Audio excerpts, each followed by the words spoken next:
And then once this video is being live streamed, oh, I can't like secretly live stream you guys. Yeah.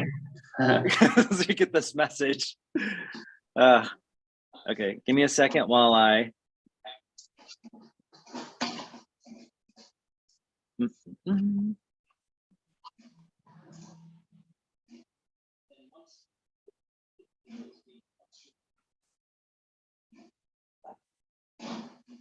There we go. Just a second here. This, ladies and gentlemen, if you are joining us right now, we are doing our Flowtricks live stream with Jason and JJ. We are doing some tests right now, so we're going to be fumbling about. So don't get your questions ready, but don't ask quite yet. We've still got to stream to Facebook as well. So I'm going to get my Facebook going. This is probably going to, or can I not do that? Stop live. Okay, it looks like I can only stream to one. So what I'll do is I'll find the YouTube link and I'll post it on the Facebook channel.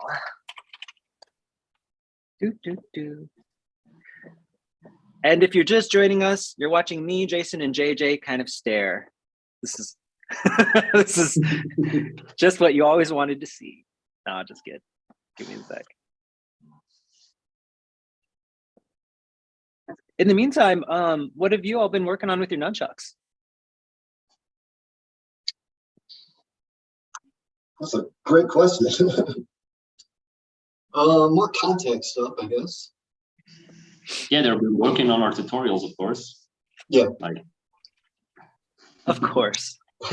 But is there anything that you've been working on that you find is like particularly challenging? I know you guys are amazing at nunchucks. I'm just wondering, like, what challenges the great Jason and the great JJ at this point? What kind of trick are you trying to conquer? For me, it's not necessarily what trick, but just making sure it's flawless. Mm. Yeah, making it look easy, sort of say. Like, yeah, indeed. That's underrated. You know, it's well, you're doing good at that. Everything you touch every time you touch an nunchuck, I'm like, and then I try it because you know what you produce, and that's what I think is so great about the cooperation that we have. Is like what? Like I really have to digest it and break it down, and because you know I mostly do doubles, so I left my single nunchaku game, you know, a little bit in the dark the last years. So that's really nice to see, actually. Yeah, absolutely.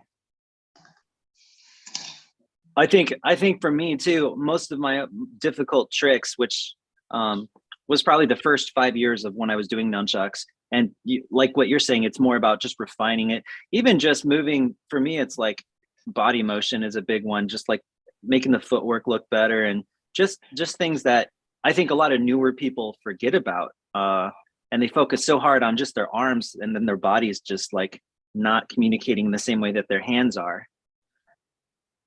Pivoting's been huge for me lately. Just learning point to toes. Mm-hmm. Yeah, that's all right. I'm almost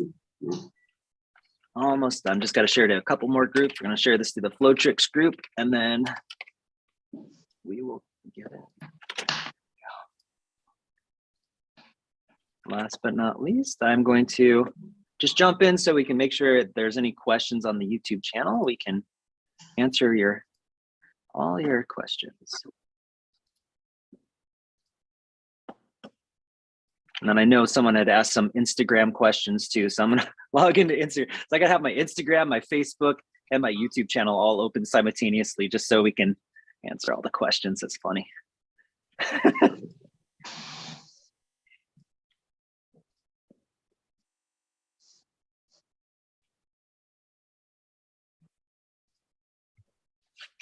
Okay. I think we're ready to rock and roll. Again, if you're just joining our channel, thank you so much. This is the Jason, JJ, and Ken Nunchuck Ask Anything You Want. We'll be here for at least probably like an hour or so. So ask all your questions. Like, this is the time. You've got 3 people that I've trained. I don't even know how many collective years that all of us together, or have with nunchucks, but everyone brings their own style. So make sure I'm looking into YouTube. I already see some questions starting to pop up. So be sure to ask all the questions you can because we're all here. Quick question from Reese, as she says, my stupid question for your event. There's no stupid questions. Where can I buy nunchucks with a short chain? I have very small hands and short arms. This was a private question, so it's not on the YouTube channel. This was asked because she wasn't sure if she could make it to this one. This is a good question. I think I'll actually, since I don't use short chucks, all my chucks are long. I think I'll defer over to JJ actually because he uses the speed chucks. Yeah, good choice. No, what it is, I will tell you a little story about it. When I just started doing nunchaku, you know, when you buy some stuff over the internet, what happens to be is that most of the time the connector, the chain or the rope is quite long. And what it is, you don't know better than that. So you just start to train. And what it is that you adjust to that length because you have no idea what is ideal for you. And it's actually funny because when you go to let's say you go to the typical length of the back of your hand, so minus the thumb, that people do need an adjustment period. But after that, they just go chuck way better than before because your brain always needs to close that gap of those 2, 3, 4 centimeters, those 2 inch, let's say. So, you know, that's a really good question. So what I have to go really on topic is with my nunchaku from Nunchaku Connect, but you can also do it with a WNA nunchaku. You can just, you know, like push the foam like away, and then here there's a hole. You press, you know, you put the rope out, and then, you know, just make another knot, and then it's just shorter, so you can perfectly adjust. And that's also another reason why I really like foam nunchakus, because you can adjust the rope. So you can buy them custom made. I know some suppliers who do that for a good price. But if you have foam nunchakus, you can just, you know, adjust them to your perfect rope size. And then you can play with that, because the question is always what nunchaku, what weight, what this or that. But for me, always connector length is super underrated. That's, for me, that's the most important. I was going to say that again. What was super underrated? Sorry, I cut out for a sec. Well, it's super underrated for me. Well, while you have something like, you know, what kind of nunchaku is good to start, this and that. But more important for me is the connector length. It's not the weight or the material, but the connector length. I think that's highly underrated, in my opinion, especially when you really want to go maximize your skills. Yeah, that's a great one.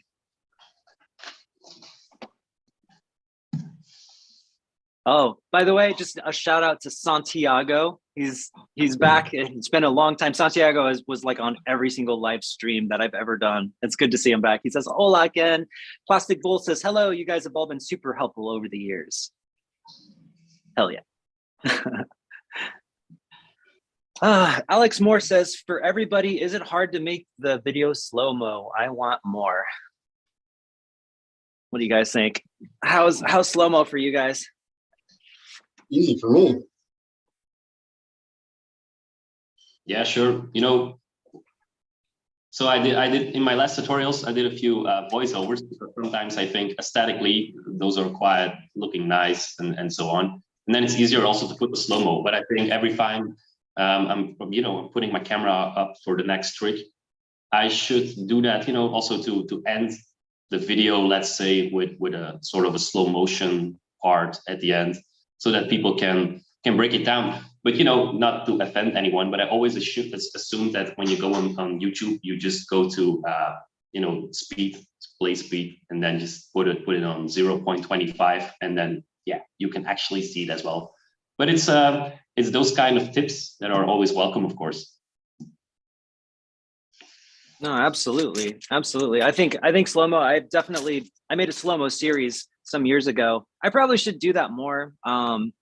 I don't know. I guess I just forget about that. You know, a lot of times, again, especially the last couple of years for me, last couple of years, I'm just like rushing to try to get some sort of video out. So I'm just hitting the record button. Here's something really cool. Okay, there you guys go. Have fun with it. And then I'm running off to like work on other stuff because I'm a madman like that, I guess.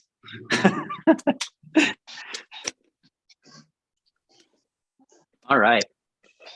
Let me see here. Plastic Bull says, I was the one on Instagram asking for a tutorial on crossover weaves. If you're not sure, I can link a quick video from Troy Bonenkamp doing it.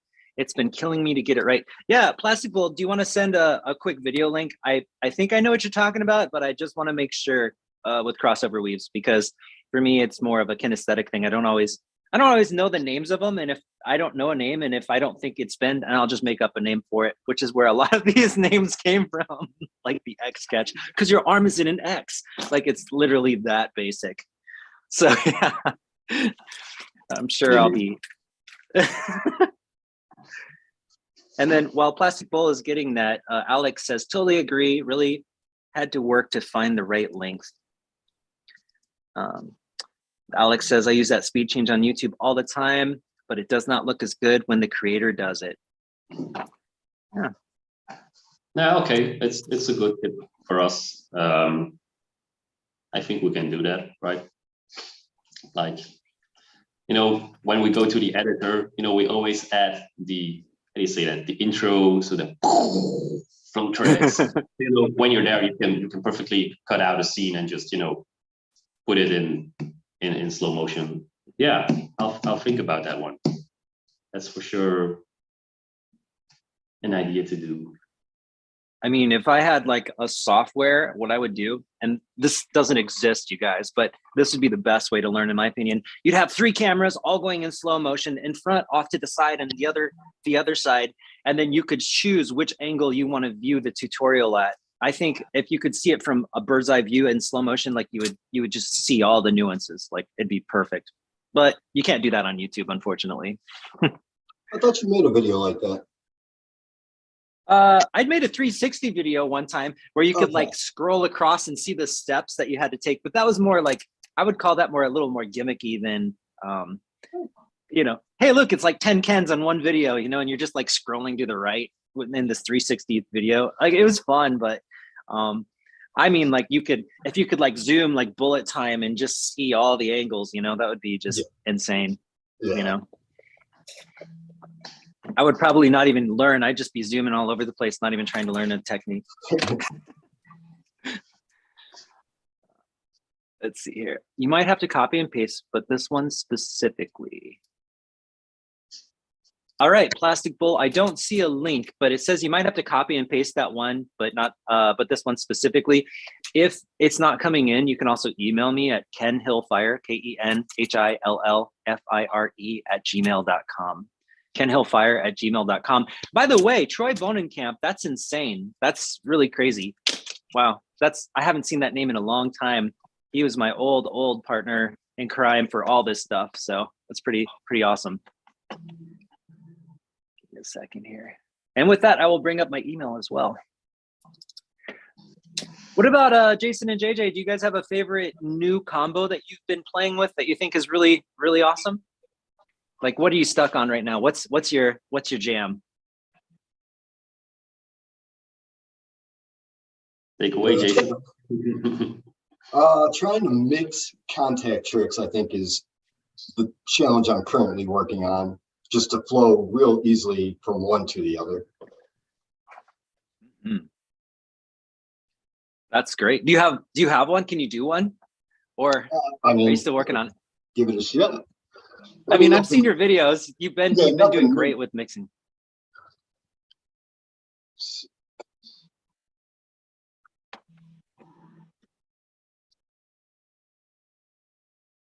I hit my phone. Oh yeah. But trying to mix that into something like, well, you know, that, but just to make them smoother. That was bonkers, man. Love it.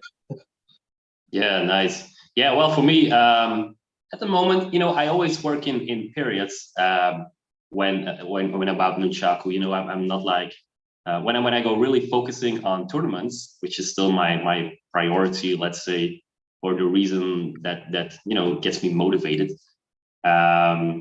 I always do that in the summer. So for example, always in January, there's a World Cup from the freestyle nunchaku forum. And then, because in Belgium, the weather sucks, probably also as well in Nebraska, but in Belgium, so, you have to deal with weather conditions, and I always like to record outside. So, the sun, the wind, the rain, and so on. So I always focus on all these tricks in summer, and then like right now in fall, going near Christmas, I'm really quite inactive. So I try not to even think about nunchaku, because then again, when the new year kicks off, I just, I want to be so excited to get that nunchaku, out of the closet, so to say, and to really get excited again. It's like, for me, it's a little bit like gaming. I have like 4 or 5 games, and then I play one for 2 months, and then I'm tired of it, and then I'm just excited again to play the other one again. And it's the same a little bit for me with nunchaku. It's, that's the way I can keep on going every year again, to get motivated to go on the creative side, let's say, so I don't get stuck in routines, while others, do a lot of routines, or a lot of routines, like really a lot, and never, like that's no offense to anyone. For me, it's actually the challenge to step out and go to the really creative side. So yeah, well, maybe a little point I want to address, talking about the World Cup. You might have noticed it, that the World Cup kicked off again, so the promo campaign for the upcoming year. So yeah, if anybody's watching and wants to represent their country in a nunchaku contest online, a free nunchaku contest, I think it's the perfect opportunity to step in. Yeah, why not? It's free, and you probably end up with your best video as well. So yes, everyone definitely take note. Like, we could definitely get some submissions. I think that would be amazing to see what y'all are working on. I think that'd be fantastic. So I would say, Ken, what are you working on? But we all know you're quite stuck in your job. Like stuck as in for the creative side, to try new stuff.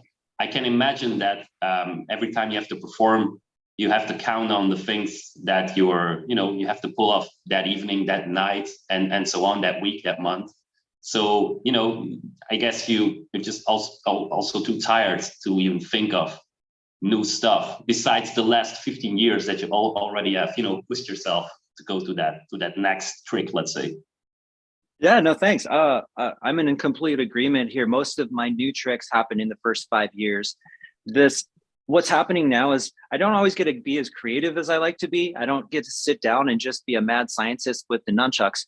But what I have to do is refine all of it into a show. So how musical is it? What can I do to make it more exciting? Where's my footwork and things like that? So I find myself relying on moves that I can do 99% of the time, and just trying to figure out how I can make it more exciting, how I can engage the audience more. What's my eye contact look like? It's very much from a performer standpoint, which doesn't always mix as well with these kinds of videos, like except for people that want to become performers, like professional circus artists or performers. I think the stuff I give is helpful, and it's good for videos too, but it's not it doesn't quite always mesh when people are doing this as a hobby and they just are hungry for like new tricks and things of that nature. So for me, yeah, it's definitely been refining stuff and actually using outside things like technology, like projectors and LEDs, and building my own LEDs and things like that to make a big show. So when I come out with chucks or staff or poi or whatever I come out with, I find production is huge. Costuming is huge. It's like, I feel like I'm more in a movie now than I am like, a sport. So that's where I'm coming from. Kind of like how Ronda Rousey kind of stopped the UFC, but then she like joined WWF and became a wrestler, kind of like that. So real quick here, I got the email for the crossover weave. I just kind of want to explain what a crossover weave is real quick, just so I can answer this question, because this is a good one. Crossover weave is basically, as you're doing doubles, your arms are crossed and you're basically doing like this 2-beat on the left and on the right like this, which is really nice. Just a nice way to bring it back and forth. The way to work that is basically, you're gonna, like if I'm using my right hand and I'm spinning it counterclockwise, you're going to try to reverse it behind your back. You want to get really good with these quadrants by your hips, right? So like, I'm going to like spin. I'm basically going to do a 2-beat, one in front and one in back. And I'm going to try to work on this. I'm going to try to do just a 2-beat, just a figure 8 like this, but I'm trying to do it by my hips. So what's going to happen is my hand is actually going to be very sideways and it's trying to make a circle in front and a circle in back. I'm not trying to rotate my wrists so much as twist my hips to control this so it doesn't hit me. Because if I don't move my hips, it's really easy to hit myself. But if I start twisting my hips with it, it will allow this figure 8 to happen without me having to do anything but get the initiation, lock it here, and then use my hips to move it back and forth. And what that does is, as this one goes forward, this one goes backwards. And so eventually what happens is your hands, you'll be doing whatever, you'd be doing your 2 beats or whatever, or you'd be doing your 3-beat weaves or you're in your flow. What happens is the hands here, they lock in, they don't move, and then your hips control the whole thing. So as this one goes forward, the other one goes backwards. This one goes backwards, the other goes forward. It almost looks like you're kind of swaying your hips. The way to start it is simply just use one hand, cross it over, lock your arm, and see if you can just kind of rotate it back and forth. And then with the other hand, it's going to be a reverse figure 8, and it's going to be the exact same thing. We're going to just lock it in and move it back and forth. So if you can do it, first you got to make sure you can do it one at a time for both hands. And then you're going to start off. I usually start with my right, and we'll just go swing it behind, like that. So you just want to practice this now, like that. And don't get any further than that. Basically, you'll just get in this little hugging rhythm where it comes across like this. But as you can see, I don't use my wrists very much at all. It's all controlled by the hips, pivoting back and forth. And then it's just anytime your hands open up. So like if I'm doing a 3-beat, whenever my hands open up, I can cross it down and go into it. And that is the move that you had messaged me, I'm pretty sure. So let me know if that helps. Thank you, Ken Hill. I just feel like I'm the old school guys, and you're like again, we're going back to UFC. Like I'm like the old school UFC fighter, and then we have these like new people, and they're doing all this crazy new stuff. I'm just loving watching it like evolve. Yeah. By the way, I just I kind of I was not really dodging the question about new stuff, but I was just really being honest about that period. I'm really trying to not think about anything. That changed a little bit now since I'm making also tutorials for Flowtricks. Of course, I have to stay a little bit active.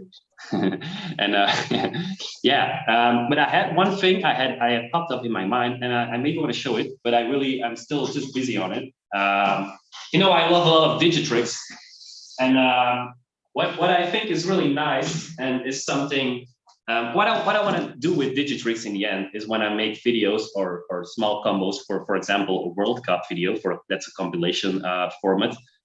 I try to implement them in my doubles work, and so doubles, of course, then you hold 2 nunchakus. So of course you can do a digit, so a finger trick with one hand, and just do some L strikes or some blockbuster stuff with the other. I think it's really cool when you try to do like independent hand movements, but also doing finger tricks with them while you're doing doubles. And I don't think it looks that well, but it's quite hard. So I will try to explain, but I'm just starting with this stuff. It's, for example, so this is my right hand, this is my dominant hand. So what I do with this is a ling-wing thumb roll, and this is what I call a ling-wing TP. So a TP, a TI, sorry, for example, a TI is thumb index. So when I make notes, TI is thumb index, TP is thumb pinky. So with my right hand, I do ling-wing thumb roll, and then I go to this pencil stance where I always talk about, and then I roll back with my index, and then I'm going to do what I call a piece reverse. So the trick with my right hand is actually this, and then go back to this one. While with my left hand, what I'm actually going to do is zero gravity, thumb roll, go into the negative grip, bounce back.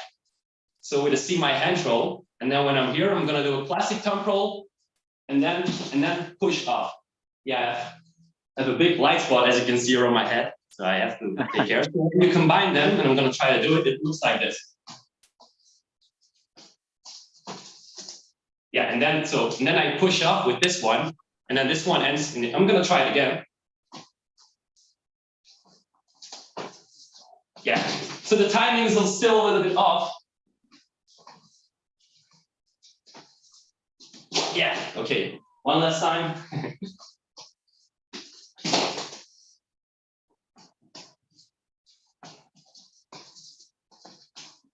Yeah, that was it. Nice. So, yeah, but it's really, I don't really like it a lot when you have to think in the movement. So like, while you're doing the trick. So this is a little bit, you cannot go full speed on the left hand with the same speed, because then you will be too fast in that zone where you have to do the thumb roll and then the kickoff to the aerial. So yeah, but it's a challenge. So I have something where I'm busy with actually. So this is the one.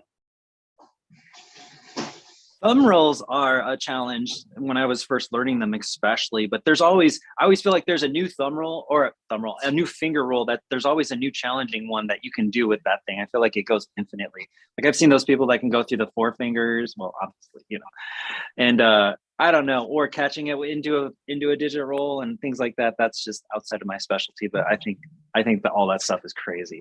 That's for sure. The coolest one is this one. Wow, record here. I'm showing off. So it's the thumb roll behind the back. So I don't know if you can do that one. Oh, sorry. Been a long time. So yeah, no worries. So once you do that, yeah, of course. But then comes the next thing. So you end up quite easily. So so you just have to catch. So then you know how that goes. So you start thinking like, okay, I can catch that one. So what can I do next? So then comes the T from air that you're going to add to it. Oh, that was too far. Okay, one last time. Nice.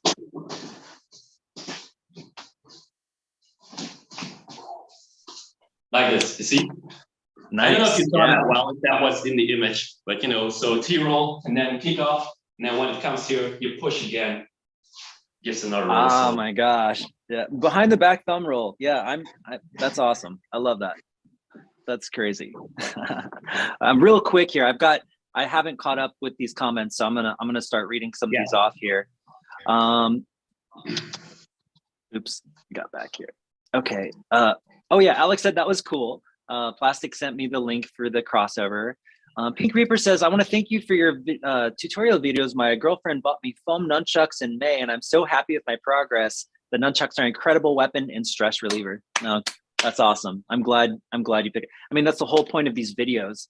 The whole point was just to share this and get people to get crazy with them. So Ali Ozturk says, thank you guys for videos. Hoping to see some fire chuck tutorials. I used to make a lot of so I have made fire chuck tutorials, but I don't post them publicly because it is on Patreon, but it's not public because I don't want everyone to try fire chucks. You have to be in a certain skill level, age level, and it's best to have everything together before you even try fire chucks, because you should have safety, you should have your safety blankets. There's a lot of research that goes into it. So I'm very careful about teaching fire chucks.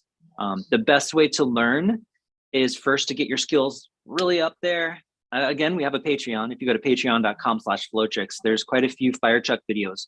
Good videos that'll help you get through it. Again, this is not something that I just want to share publicly because I don't want to be responsible for a 12-year-old picking up a nunchuck and trying to light it on fire and injuring himself. So, and then also find a circus community or someone that is experienced with fire safety, because safety above all is the most important thing. And chucks are one of the hottest fire props. So people can get away with fire stabs, no problem, but fire chucks, the fire is literally right next to your hand. So you have to you should have professionals help you with that. With that said though, fire chucks is my jam. I love it. So I can totally understand that. Does anyone else have anything about fire chucks? Any thoughts?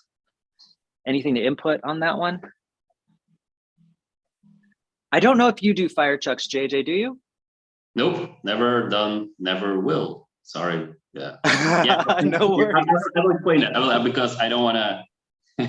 I don't want to offend anyone, because I think it's really cool. Because I cannot really remember Ken seeing you do fire chucks indeed. But I remember from the videos from Stefan Oberle and Tanguy Genshar. Maybe you know him.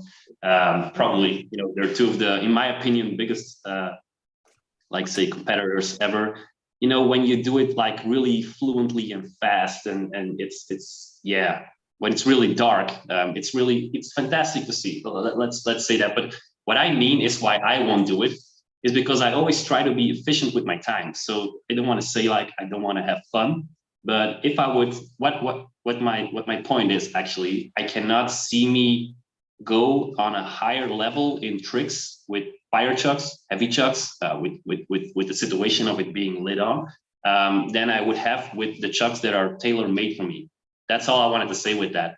So for me, the only goal is really to always get to that next level. And so, yeah, I'm for some reason, of course, also I'm just not into like, let's lit some chucks and spin around. So no experience, sorry.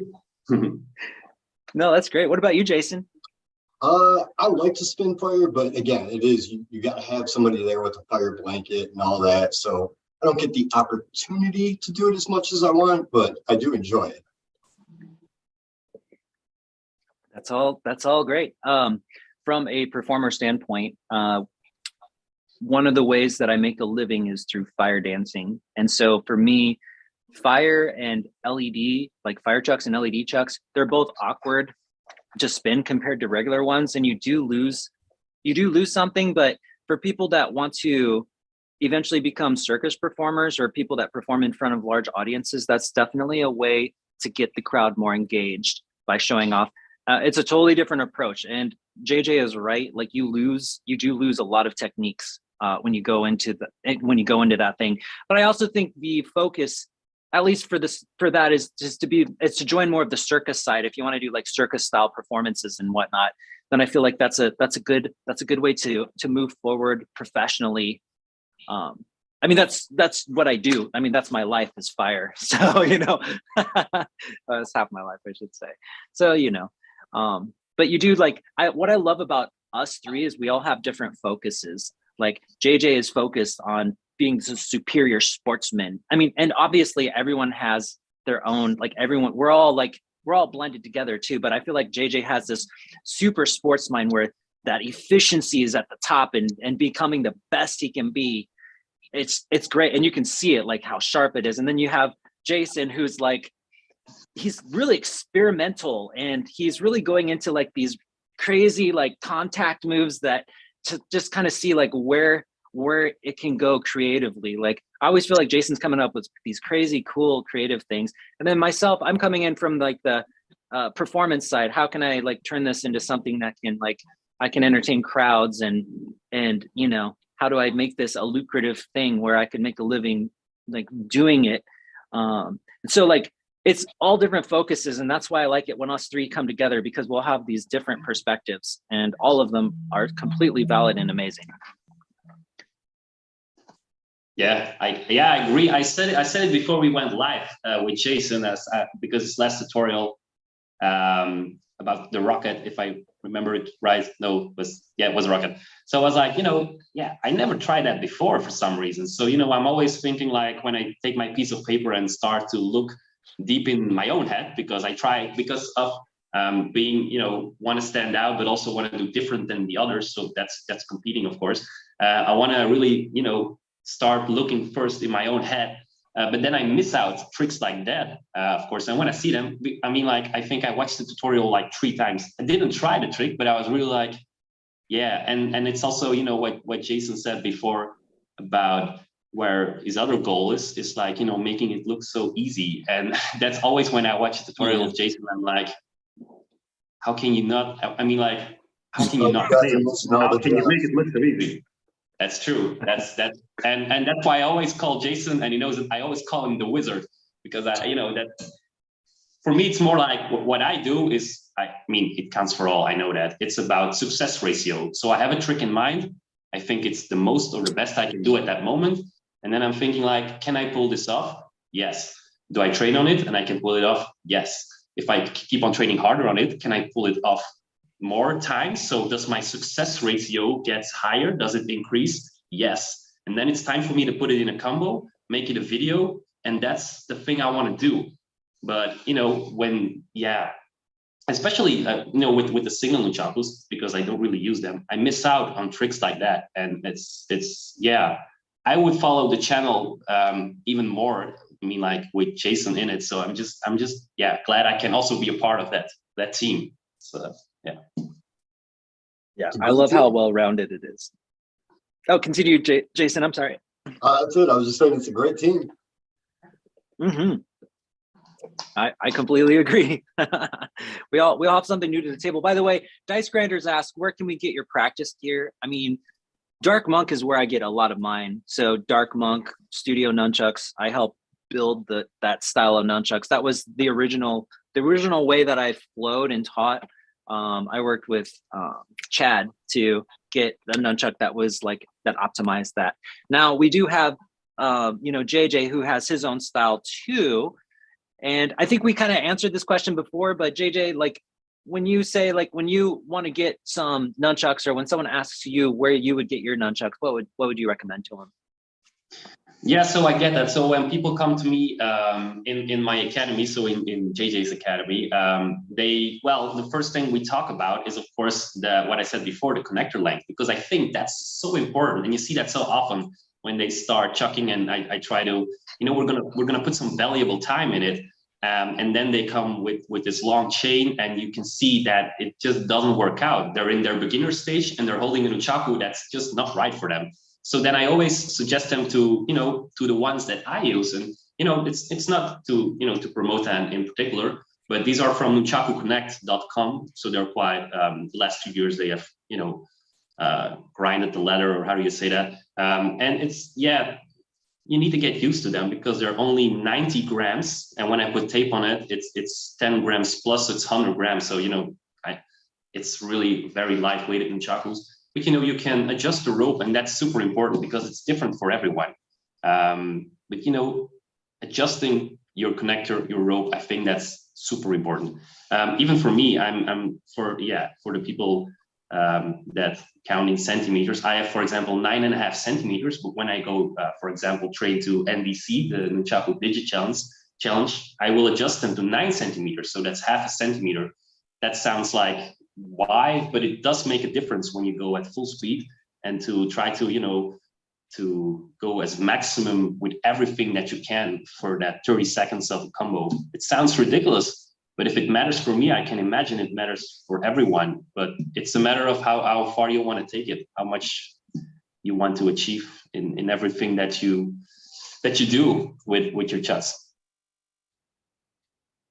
I agree. Yeah, and that's one thing that gets me is when I get a nunchuck and it's slightly, even the cord is just slightly different than my last one.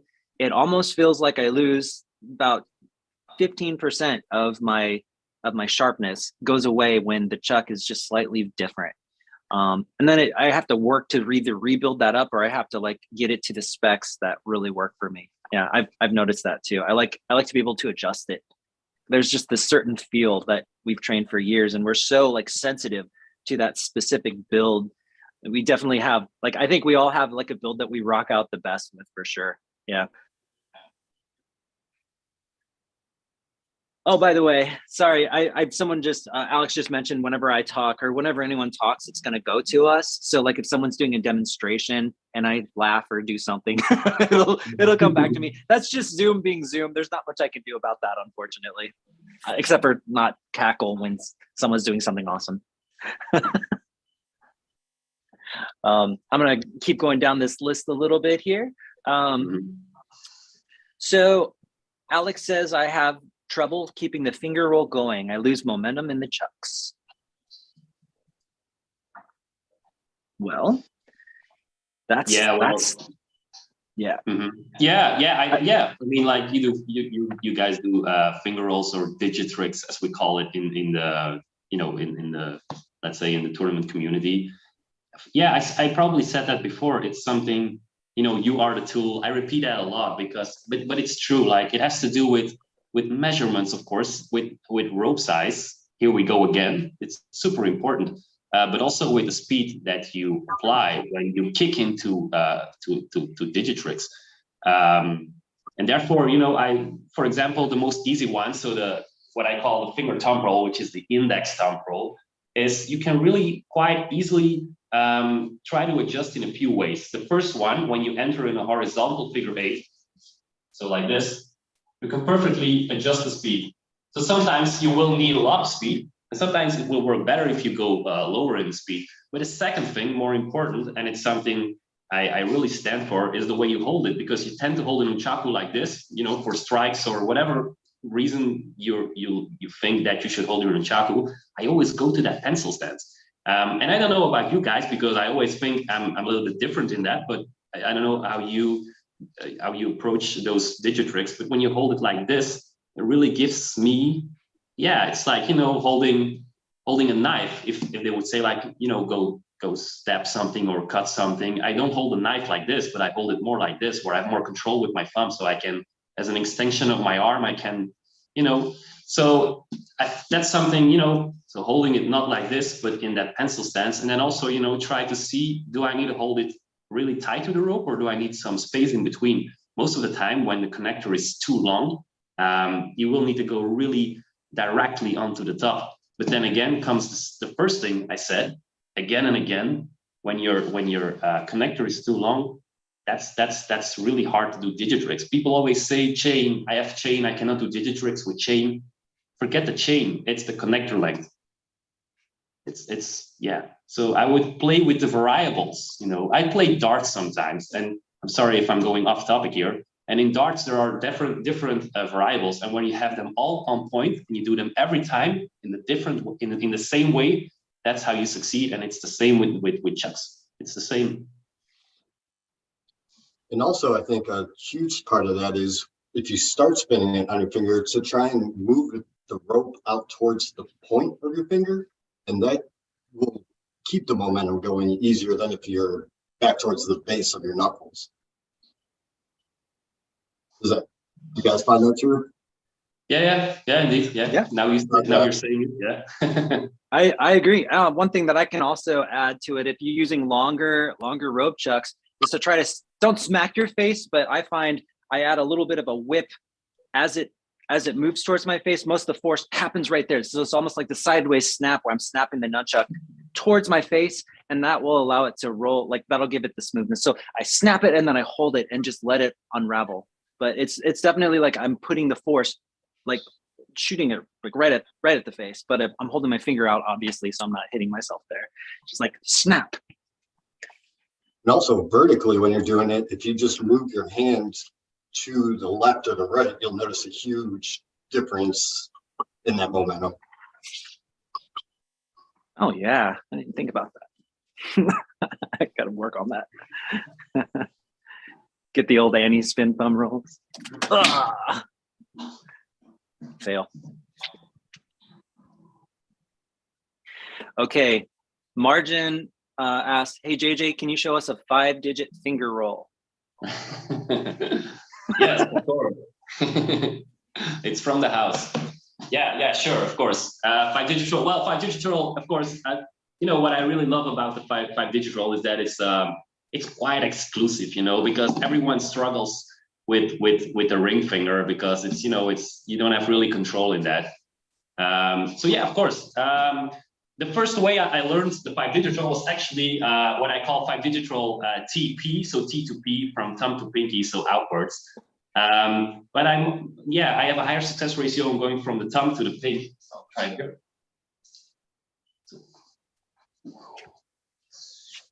Yeah, sorry. Try it again.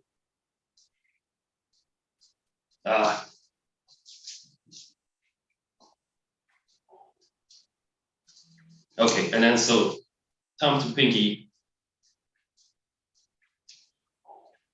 All right, so those are the different variants. You can also do it, of course, like, vertically. Yeah, okay. And for example, zero gravity, but that's something that only works out a few times. Which I don't use it a lot. Actually, if I would put it in a combo, because it's quiet, boring, I'd say. That's with those Digitrix. Sometimes you can go so extreme, but they're not always nice to see, or I like, action, dynamicism, so to say. So I hope she's she's happy with what I showed. Yeah, doesn't always work out. I'll try it again, but it's quite cold here. So okay, again this one. Yeah. All right. That's enough 5 digital, I think. Yeah, that was awesome, man. I know whenever I do subtle tricks, the only way that I find that it looks good is to get my hand like right up into the camera and do it so people can see the nuances of it. But yeah, no, I hear you. There's some tricks, man. I know you all have those tricks where you see it in your head and you're like, this is such a cool concept. You work hard, you get it done, and then you record it and it doesn't look good at all. Like you're just like, oh man, you're like so excited until you actually see how it looks, and it's just like it gets lost in the translation somewhere. Definitely have one of those, a few of those. Absolutely.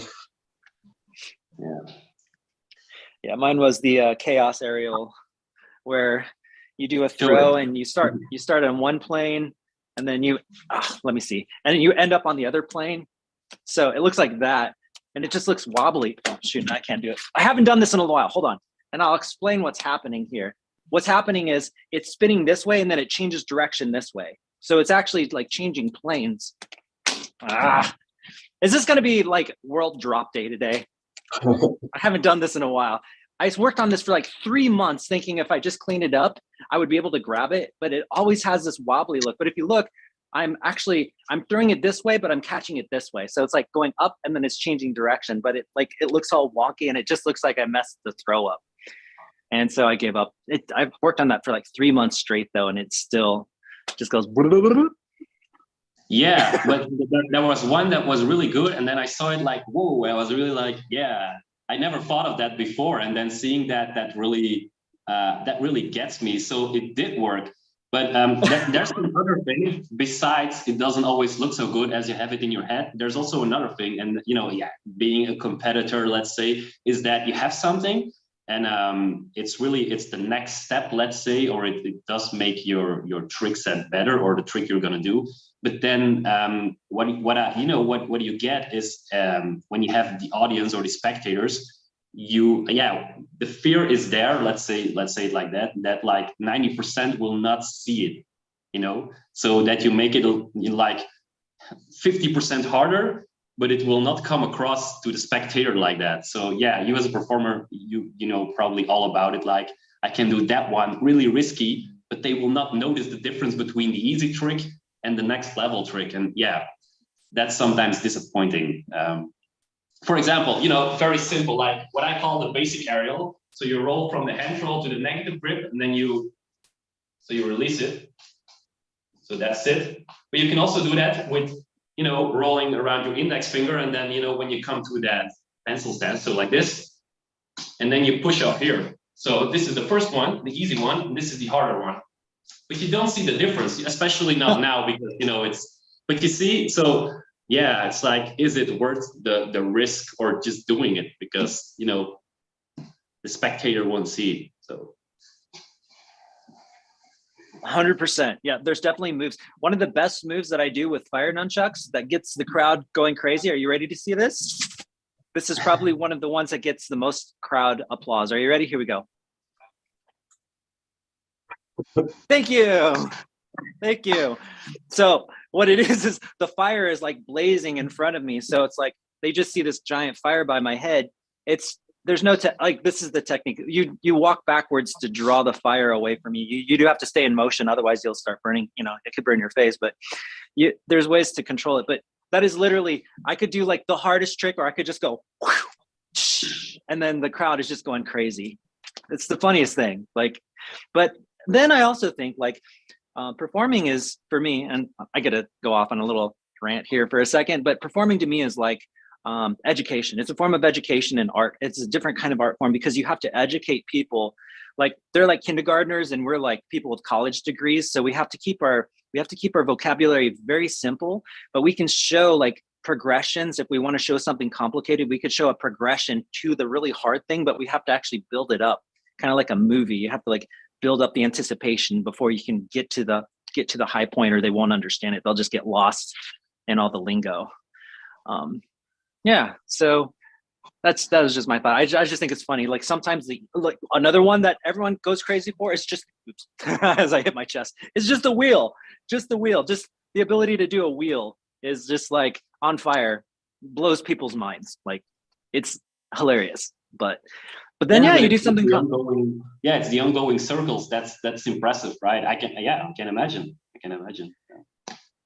Yeah, I mean, they don't know how it feels. They only know what they see. So patterns, like thinking about your nunchucks as like paintbrushes that are painting the air, is really good from a performer standpoint to see what patterns are being created. It's almost a different way to approach it, because then you start thinking, what kind of cool patterns can I make? You know, even the anti-spin has different, like even just going from an anti-spin to a stop will look good, because they'll see this really cool spirograph and then it'll stop for a second, you know. I don't know. It's just a different approach for sure. Real quick here. Oh, sorry. Ali says he has 1 more year of training before trying the fire chucks. That's probably a good idea. And Plastic Bull says rocket tutorial was awesome. I was able to nail it after some time. Rock on. And Alex says, thanks. And Plastic Bull says, Jason, about 3 months ago, you did a video on eagles. You did one where the nunchuck was wrapped around your index finger and kind of flipped it to the ring and pinky. Any tips for that? Because it wasn't working out for me, but it looks so cool. So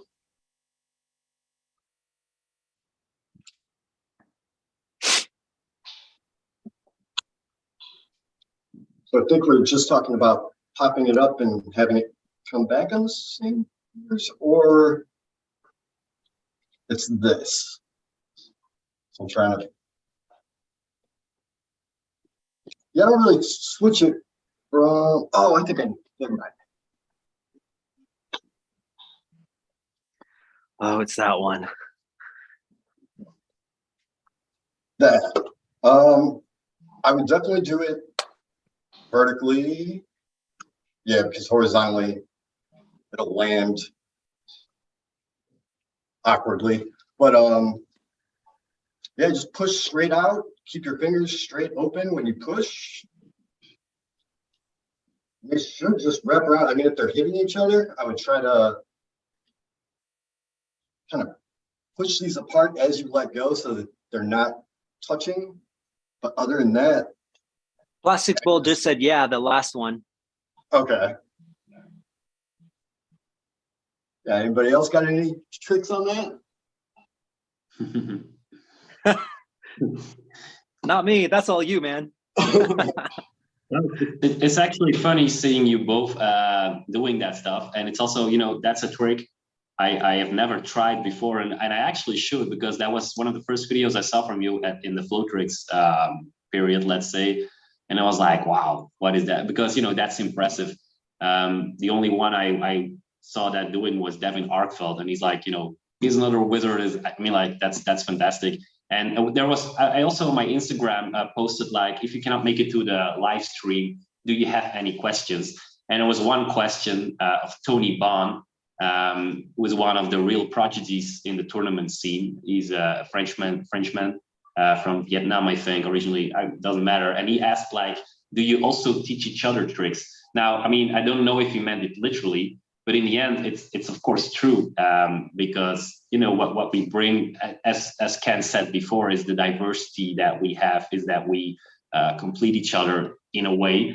And that's actually a good thing, because if we would have the same style, we would really have to chat with each other, like, what are you going to bring for tutorial? Because I'm going to do this and that. We never have done that before, because we just know, like, I'm going to do something of my circle or my tricks, and that never actually bumps into what you guys bring. So, you know, that's just the living proof of the things we said before about that.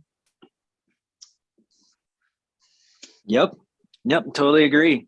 It's great. Just, yeah, usually when someone asks a question, one person is like, oh, dude, I got it. And then usually the other two are like, oh, okay, you get that. Right on. Yeah. real quick here. Alex says, it looks cool to us. Haha, roll it in front and back. The screaming ensues. I'm assuming she's talking about the wheel and all that jazz. Plastic Bull says, maybe it's that I'm not pushing them apart enough because they keep hitting each other. I'll give it a try. Thanks. And I can say, this is something I can say a little bit, is sometimes when nunchucks are doing symmetrical crossings, when they cross each other, you really have to be careful about making them too straight or they'll hit each other, especially like big fat chucks like these. Smaller chucks you can get away with a little bit better. But a lot of times, like even when I do this stall where I'll stall it with my finger and then I pull it back to create a little Simex sideways, like I'm always going at a slight angle. So, because if they go straight, they're going to bash into each other and it'll just look like clunk. Oh, of course. Now I'm trying to bash it and I can't because I'm so used to not. But you got to go at a slight angle and then they'll miss each other just ever so slightly.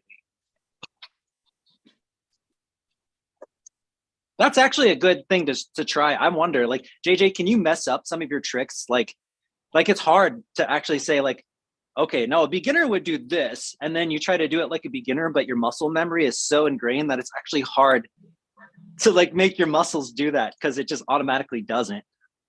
Yeah, good question. Let me think. Nope. No. I mean, like, yeah, it's like you just said, like, when you try to fail, then you don't fail. It's it's typical. But yeah, for example, sometimes you don't really, or you seek a solution to a problem. Let's, for example, when we go to doubles, and I have a question for you, Ken and Jason, from myself later on about this. For example, this trick. A typical, vertical aerial trick. So let's say the double front aerial. So like this, you see. So it's not that hard, but it's quite cool. What does it seem like? It's not like, it's of course not.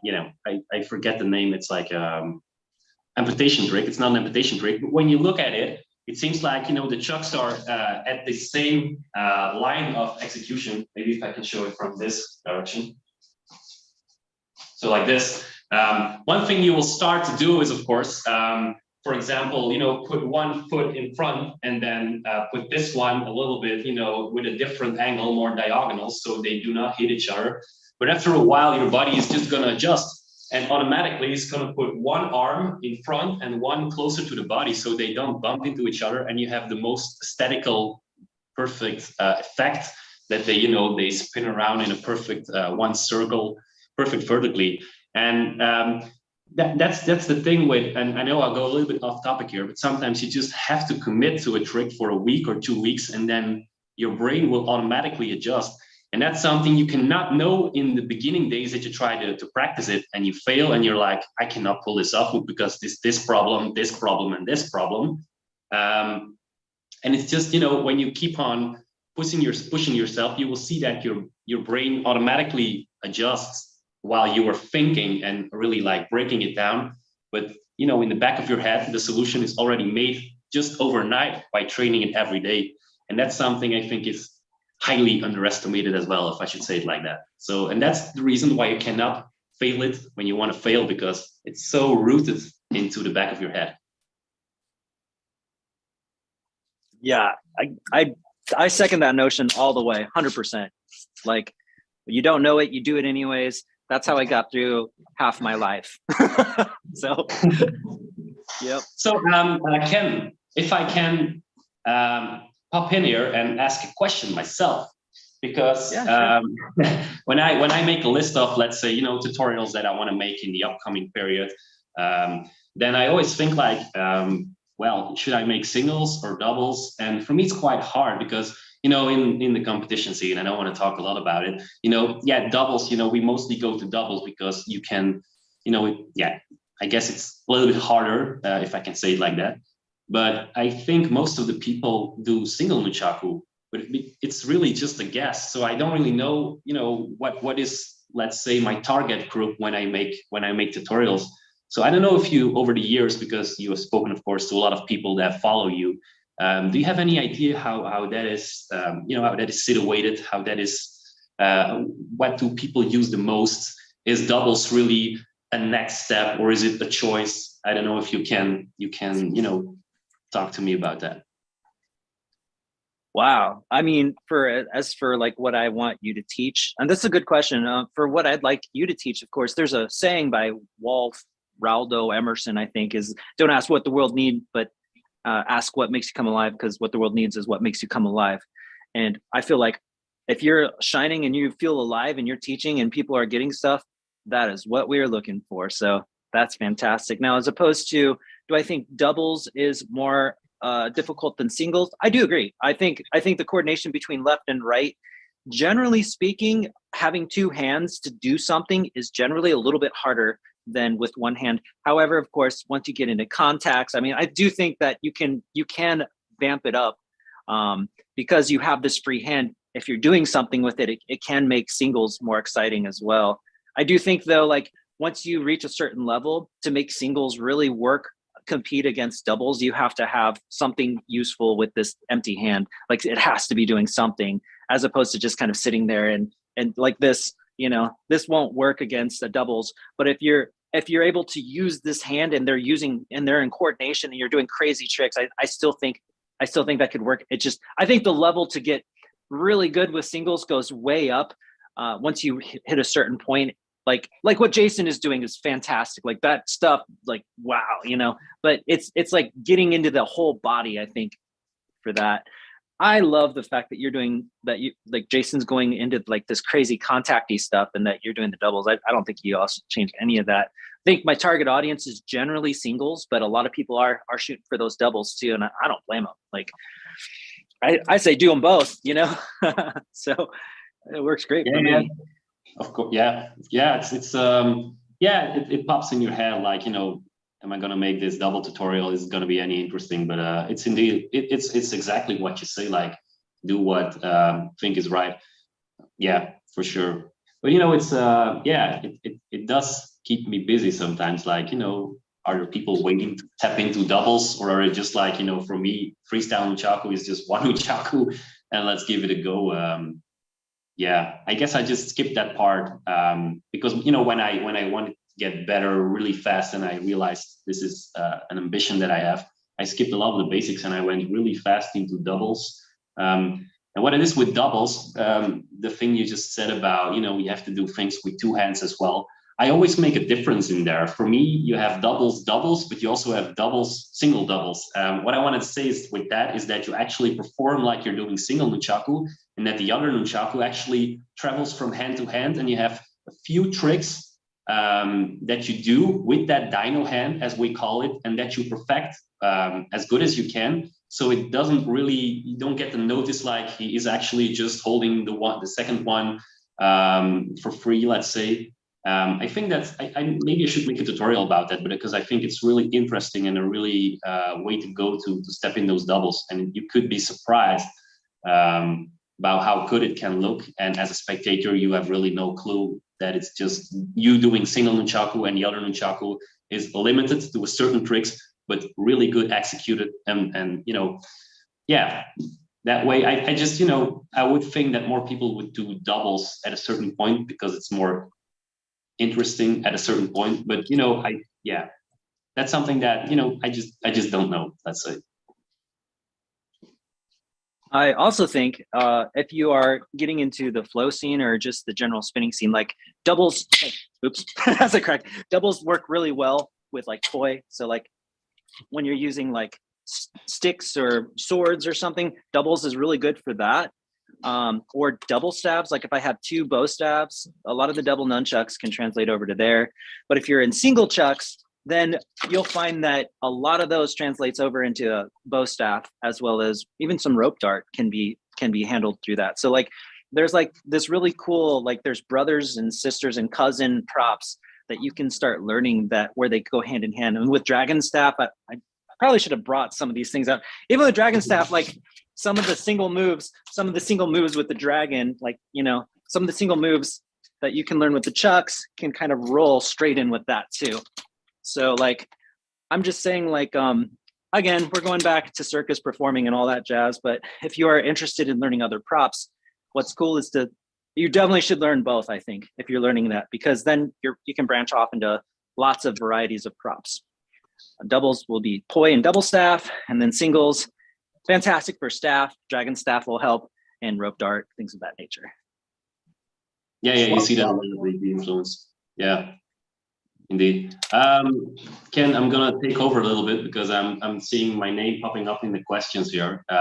Please, answer the questions, please. I see a question here of Alex. JJ, are your ropes the width of your hand? They look short in the video. So as I said before, I always have, so the one with the longer rope is for my double tricks. Let's say the one where I make that what I call a claw, so a stick.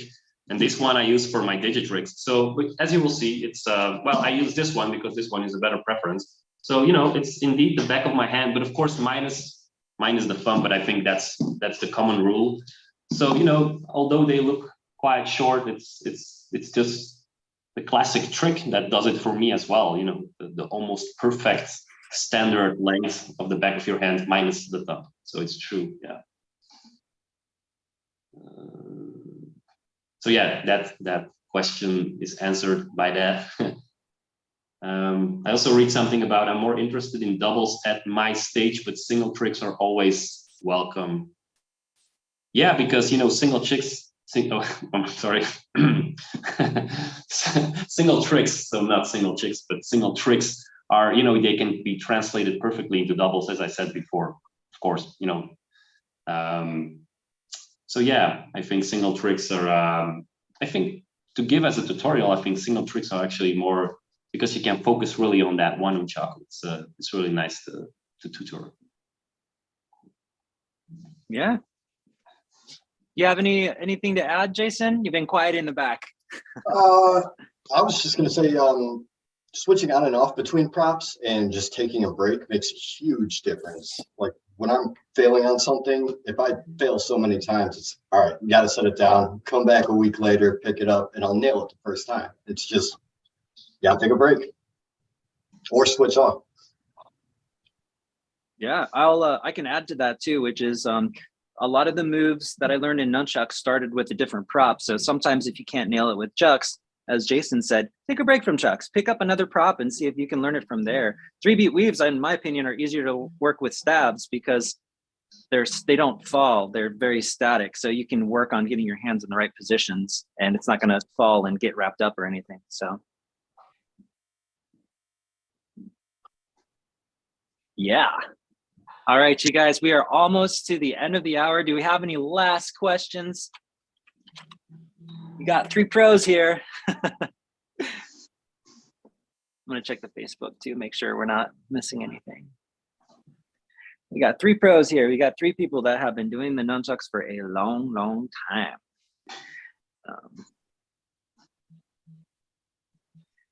And in the meantime, I'll ask a question here. Where would you like to see yourself in 5 years, both you guys?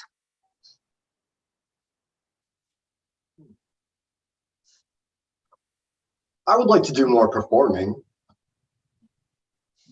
Short answer. That's a good answer. All right, Ken, do you need someone in your crew then? I think that's what Jason is trying to say. That's right. We're going to have to figure out your base rates here, man, because you might be too expensive for me. Not you. What about you, JJ? Yeah, that's a hard question.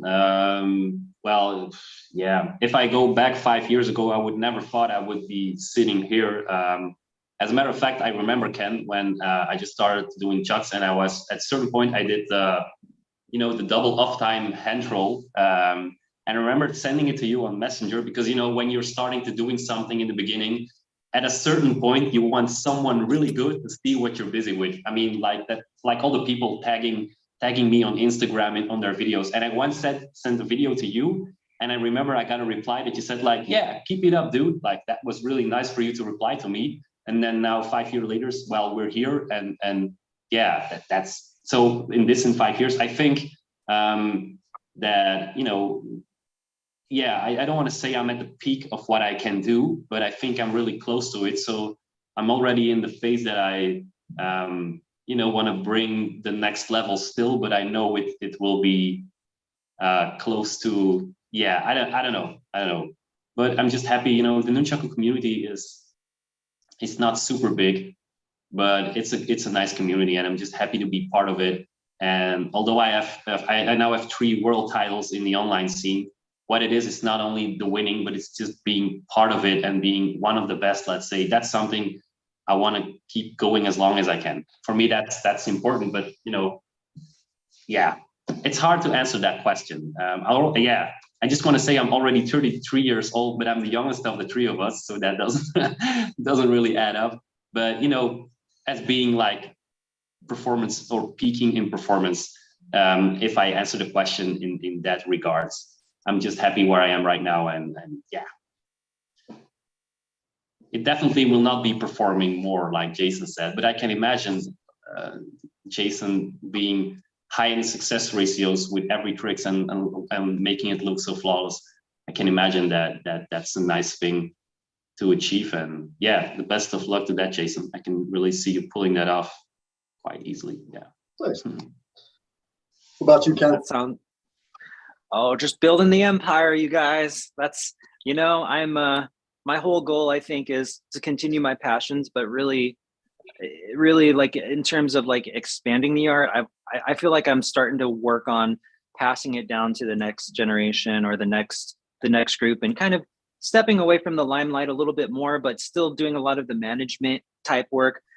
That's with performing as well as with Flowtricks. I like, you guys are killing it, and I'm hoping in 5 years that we might have a team of even like 4 different instructors, maybe 4 or 5, and where everyone is able to make like a part-time living doing this kind of work. And we have this huge community of nunchuckers that are, that are inventing and creating new things. Like, that's what I'd like to see, like I like to see myself moving more into the background, because I feel like I can keep contributing, but I feel like I've done, as a performer and as an artist, I feel like I put a decent groundwork for, like, I feel okay with not having to like put myself in the spotlight anymore, and being able to back off and let it evolve and get better from other people that have better ideas now,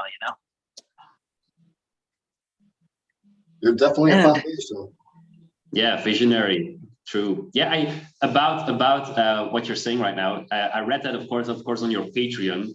So I hope for those who are watching that they at least visited one time your Patreon, because I see you really put a lot of time in that, and also in you've laid out so the steps you want to go through, or what is your ultimate goal, and I was really fascinated to read indeed that you want to go with with people, instructors, and then when it gets really, really well, that you even want to bring people to a location or send. I can remember things like that.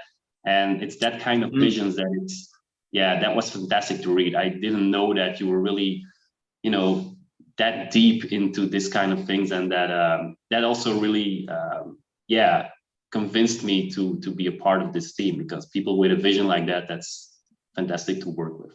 Yeah, for sure. I love that. I think that, I know everyone that's spun nunchucks can agree that like there's some sort of positive outlook, and it has helped a lot of people's lives. I've gotten emails and messages from people that gave up alcohol abuse, that gave up drug abuse, and literally picked up nunchucks. That's beyond like what I think if you started this young and you have a bad day and you spin it out in nunchucks, like how you can't put a value on that. Like, so for me, spreading this word and getting people like this positive outlook, and having other people that are passionate about it so we can spread this thing, like, that's amazing. I couldn't ask for anything better. Right. Well, you guys, that's a nice way to wrap up, I think. Yeah. Does anyone else? That's my closing statement. Jason, do you have any closing statements? You nailed it, man. Right on. JJ? Yeah, well, I do have one thing to say, because we mentioned Patreon before. Because please. Yeah, I mean, like, we're working. Everyone who follows this page and is now on the live stream also probably watches our tutorials, but they must know that we put evenly time in the Patreon. So that's where we can really make the difference, I think, for everyone who's into nunchaku, who wants to better themselves, not only on the trick specific part, but also the thing that you just saw, that you can really get involved yeah, that it can be like life changing is a bit too much, but that you can go deeper into it when you're really yeah, sold out by chucks and by being busy with those tricks.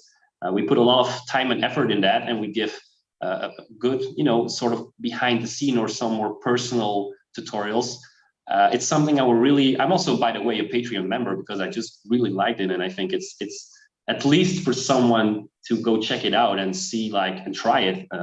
Something I would really recommend. And since we're all here, I think that's something we can mention because, you know, we put our hearts there as well. You know, so it's for sure something I wanted to mention. Yeah. I think I agree. My bad. Get it, Jason.